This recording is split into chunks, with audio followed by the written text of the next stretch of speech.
Jérémie 14. Voici ce que dit l'Éternel à Jérémie concernant la sécheresse.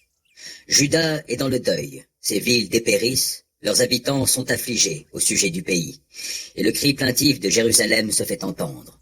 Les notables envoient les gens de basse condition chercher de l'eau. Arrivés aux citernes, ils ne trouvent pas d'eau, et ils reviennent avec des cruches vides. Tout honteux et penaud, ils se voilent la face. Le sol est crevassé, car la pluie a manqué dans le pays, et les cultivateurs, déçus dans leurs espoirs, se voilent le visage. La biche, dans les champs, abandonne son faon après l'avoir mis bas, car il n'y a plus de verdure. Les onagres se tiennent sur les hauteurs, et ils flairent le vent comme font les chacals. Mais leurs yeux se fatiguent, car il n'y a plus d'herbe. Même si nos péchés témoignent contre nous, ô Éternel, agis pour l'honneur de ton nom. Nos infidélités se sont multipliées, nous avons péché contre toi.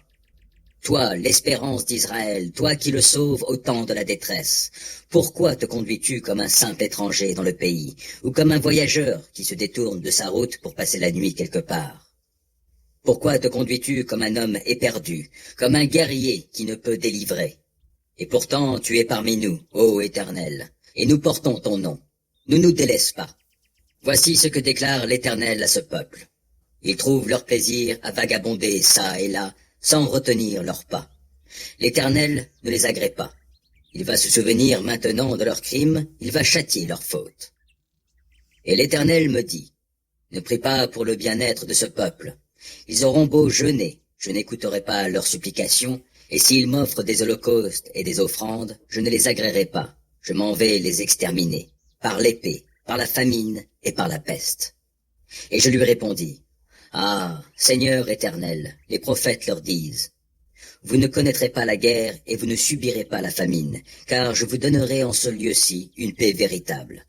Et l'Éternel me dit, en mon nom, ces prophètes profèrent des mensonges. Je ne les ai pas mandatés, je ne leur ai rien ordonné et je ne leur ai pas parlé. Toutes leurs prophéties sont visions mensongères, oracles sans valeur, des inventions venant d'eux-mêmes. C'est pourquoi voici ce que déclare l'Éternel au sujet des prophètes qui prophétisent en son nom sans avoir été envoyés. Ces prophètes qui disent « La guerre et la famine ne viendront pas dans ce pays. C'est par la guerre et la famine que ces prophètes périront, et les gens du peuple auxquels ils prophétisent seront jetés à terre dans les rues de Jérusalem par la famine et par l'épée, sans qu'il y ait personne pour les mettre au tombeau, ni eux, ni leurs femmes, ni leurs fils, ni leurs filles. Je ferai retomber sur eux le mal qu'ils ont commis. Et toi, dis-leur ceci. Sans cesse, nuit et jour, mes yeux versent des larmes, ils ne tarissent pas. Car un malheur terrible va atteindre la communauté de mon peuple. C'est une plaie très douloureuse. Si je sors dans les champs, je vois des morts, victimes de l'épée.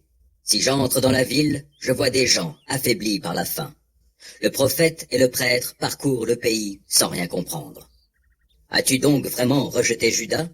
As-tu pris Sion en dégoût? Pourquoi nous as-tu infligé de telles plaies sans qu'il y ait de guérison pour nous? Nous espérions la paix, et rien n'en arrive. Un temps de guérison, en fait, c'est l'épouvante. Éternel, nous reconnaissons notre méchanceté, les fautes de nos pères, car nous avons commis des péchés contre toi. Pour l'honneur de ton nom, ne nous méprise pas. Ne laisse pas déshonorer le trône de ta gloire. Et n'oublie pas l'alliance que tu as conclue avec nous, ne la révoque pas. Qui, parmi les faux dieux des autres peuples, peut donner de la pluie? Ou bien est-ce le ciel qui pourrait par lui-même déclencher les averses? N'est-ce pas toi, Éternel, notre Dieu, toi sur qui nous comptons? Car c'est toi seul qui fais toutes ces choses.